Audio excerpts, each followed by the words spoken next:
Class is now in session. I trust you'll all be careful, attentive students. This lecture will be on the basic theme of global temperature stabilization. We'll use special applied mathematics to help us in recent studies of animal migration and trying to preserve our environment through careful energy conservation. 4 modules will be shown. Here's the first one. Now listen, right?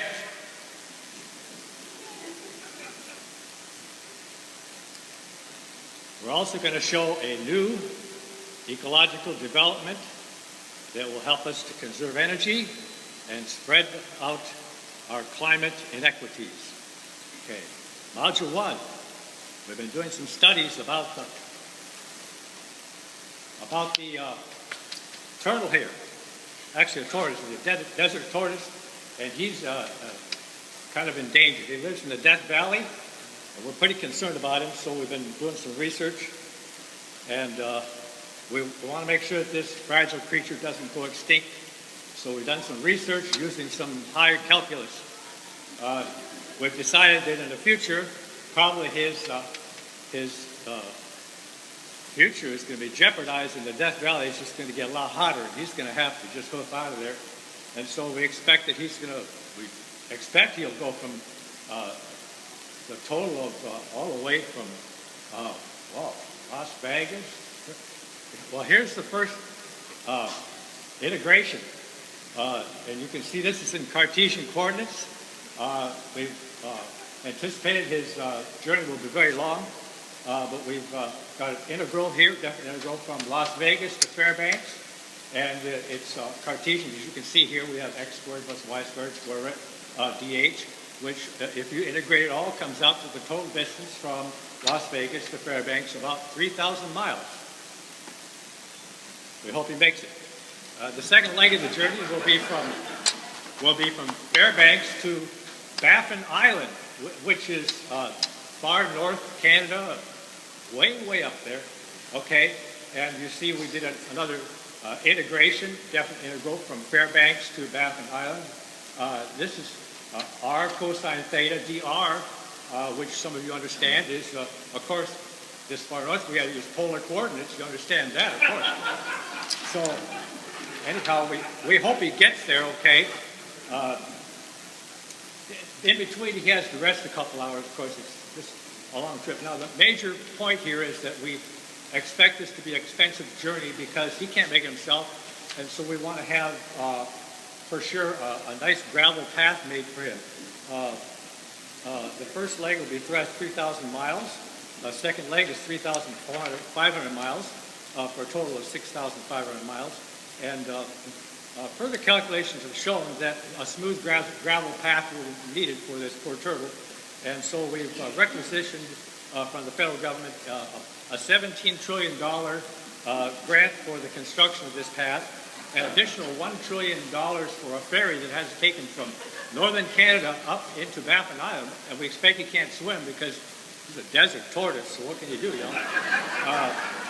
Anyhow, I think we should be able to afford this since this will only approximately double our national debt, and we expect passage in the legislature without a problem.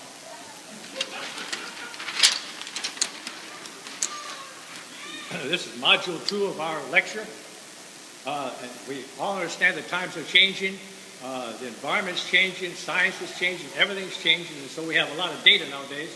So what we've done is we found a way to assemble all the data into what we call a truth table. We call a truth table. This is a small example, but there are big examples of truth tables. This is just an example. And we take all this data and it's, well, we've got to start with the truth at least, don't you, right? So we're starting with a truth table, all right?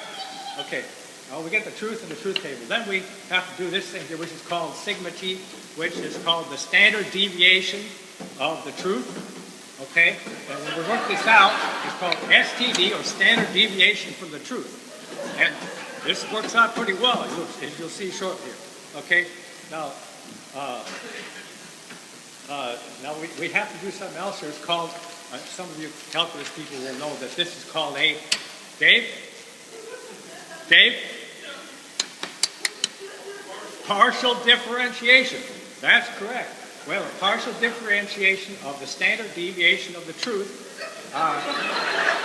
over partial time, okay? This is a very important thing, and the result, we get the units of small changes over millions of years. Of course, you know, it may not be small changes over millions of years. It could be catastrophic changes over short periods of time, depending on how it's appropriate. No, but we can work that out.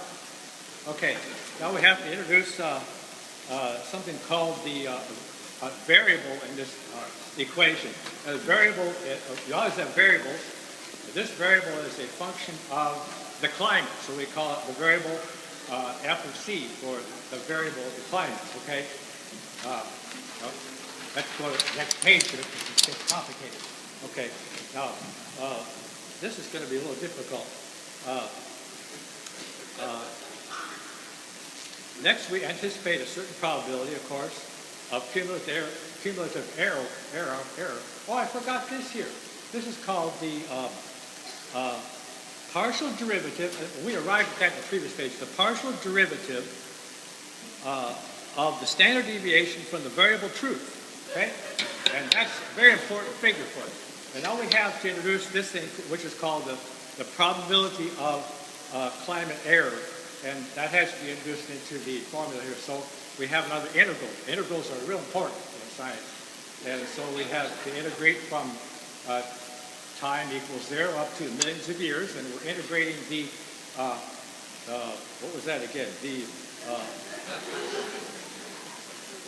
partial derivative of the standard deviation from the variable truth dot dPCE, which is the probability of climate error. Okay, and when we get done with this, we have something a little more complicated here. So it's a long, cumbersome acronym, but we get what's called the cumulative standard deviation of the probable error from the derived partial variable truth. That's this down here, okay? That's awfully cumbersome for us to be talking that way, so we have a way of shortening that for the general public, and so we call it something else. It's called the ecologically proper analysis, which is shortened to EPA.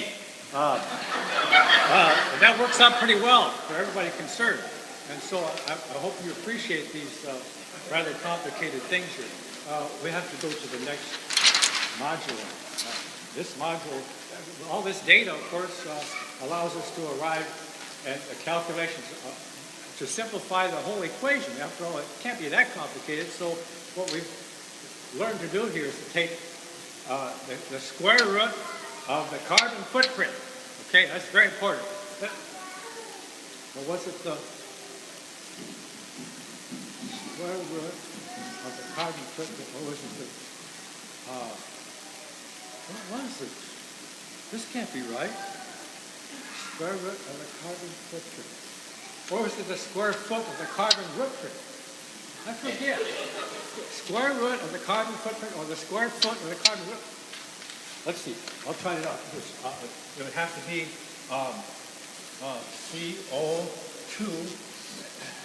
That would be the square foot of the carbon footprint, carbon rootprint. Okay, that's what it is. Well, never mind.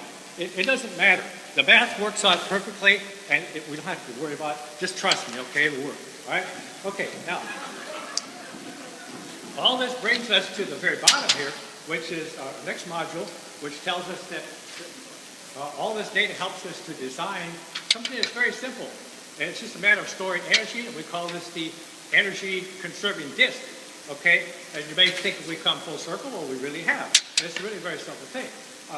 We got this energy, and all this has allowed us to design this thing. And so we have a sample here, Charles, and I've got a friend here who's going to help me work this out and demonstrate for you the energy conserving disk. Bill, where are you? We gotta have a helper. You're going to help us line this thing up. This is the energy conserving disk. We gotta get over there. We gotta line. Yeah, I know. Yeah, line. Okay, line. Okay, what are we doing? well in calculus. Wind it. Just wind it. Don't just wind it up. You know, there's no the differential of the. And then you're gonna let go. Okay. And then we pull again, real hard. Okay. And then we let go. Pull again. Now explain how this. What does this have to do with the turtle? What's this got to do with the turtle in Fairbanks? I'm too old for this. This takes too much energy. We need to have a smaller model here. You guys got your models with you? Let's try this. Do it this way instead. My fingers. Okay, so we take this energy conservative. This is about all I can handle. You line this thing up. Yeah. And you just do it like sort of like a jump rope. Mm-hmm. You pull it. And you pull it. Mm-hmm. Pull it. Is the turtle going to Fairbanks?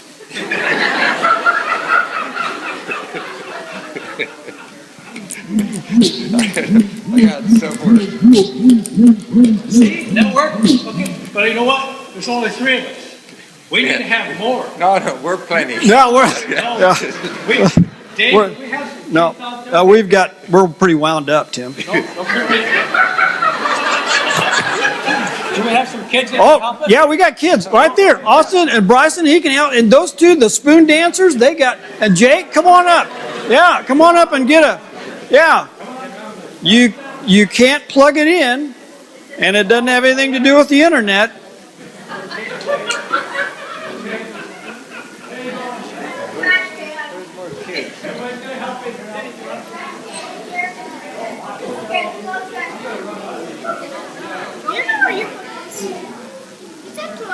Yeah. Take the tape off, stretch the string off, and pull it. You gotta wind it like a little jump rope first.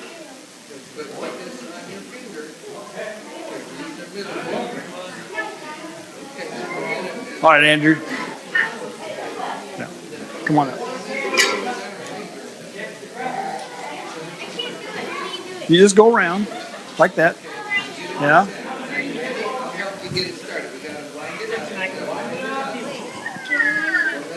You did it. Now just pull it out.